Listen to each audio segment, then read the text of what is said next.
Welcome back. We have market expert Prakash Diwan joining us now to talk about a whole host of stocks that are in focus. Prakash, hi, good morning. I wanted your thoughts first on the latest development in Tata Motors, where there's a huge $1.6 billion commitment from the group to set up a battery EV plant in Gujarat. Now, of course, we know that this is going to help them a lot in terms of lower costs, better supply issues, and to maintain their market share. But do you think from a stock market angle, it could result in a higher stock price, or is this something that just is the usual course of business and may not affect the stock price too much? Good morning, Sonia. So, I think it's a very, understandable, evident development that the group is getting into, because with this kind of a dominant market share of 85, 86% on EVs, there's no way they can slacken on batteries or on the charging infrastructure. In fact, I wouldn't be surprised if the next phase of announcement contains something related to the charging infrastructure from some of the group companies which have been working towards that.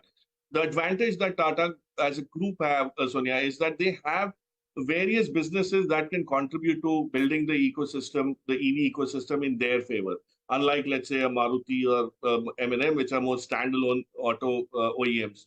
So definitely this will add a lot of premiumization to the Tata Motors stock. While it's run up so much, you might not see it immediately, but it will always move to the next band of P multiples for sure. The other thing, look at the recent ad campaign they've unleashed, which is the CNG on the Ultras. I think what it tells you is that they're trying to also get into segments which probably were dominated by just the Maruti Suzuki portfolio. So they're trying hard to make sure that they fight on all flanks very, very favorably and very strongly. So I think it's going to be positive. The stock might not, today's excitement would probably be sentimental, but all of this takes time. It tells you the direction in which the stock, the company is moving, and hence the stock, as I said, will probably be available at superior multiples that probably just a Maruti enjoyed all this while. So yeah, it's interesting. The battle is hotting up for EVs, and it's good to see the progress. As consumers, we'll definitely benefit. Tata Motors leading the way will also see some sort of a resilience on its stock price. It won't come down as easily, but it won't go up right now just because of this. Okay, Prakash, hi, good morning. Just a couple of names. Cyient was the big mover last week, and actually all of this year so far, 80%. Any thoughts on this one after the run-up? By the way, Rima was telling us on Friday that valuations are still on FY25 basis, still 20 times. Yeah. So they're not outrageous. That is one. And if you can comment on Paytm, there is a business update. The CLSA has put out a report. I mean, just looking at their business model and how Paytm makes money and how they will make money in the future. Any thoughts? So let me take the Paytm question first, Prashant, because that's more relevant to a lot of investors who, and this is a highly debatable stock in that sense. Paytm's metrics that have been announced tell you that the business model is finally evolved to a path to profitability, which was not the case, let's say, when it IPO'd, right? So what it's telling you is that the merchant establishment revenue, the disbursement of loans, which is apart from the fact that it was just a money transfer platform, is suddenly started kind of looking at some sort of revenue generation potential.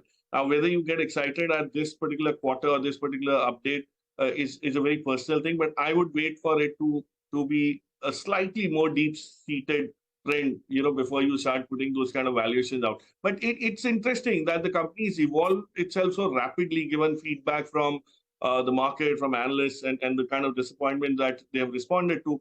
It's just quite nice. But you will have to, for numbers to speak for themselves, you'll have to wait for at least a couple of more quarters, is what I feel, Prashant. But it definitely started looking interesting, worth tracking closely. On Cyient, my view has been very positive right from the time we saw, build up in the aerospace vertical globally, the kind of, sales that were happening on aircrafts, the kind of routes that were getting added. All of that always helps when a niche area starts kind of, expanding. And Cyient has worked very rapidly to take advantage of that. And what's interesting now is that the new management, they've had a little bit of a churn on the top management there.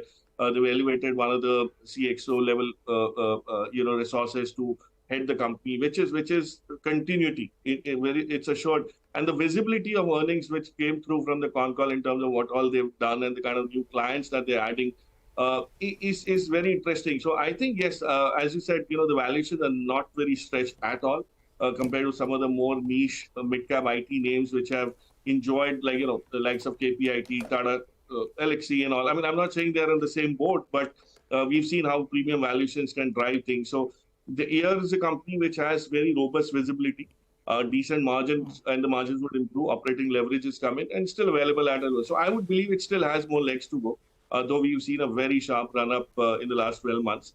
But then if you're holding it, you probably have much more to celebrate for at least the next 15-20% easy from here. All right, Prakash, request you to stay with us and listen into the next conversation that we're going to have. Let's invite our first corporate on the show. Remember, in the past week, we got a lot of positive sounds coming out of companies like Inox Wind as well as Suzlon with regard to the wind power energy sector.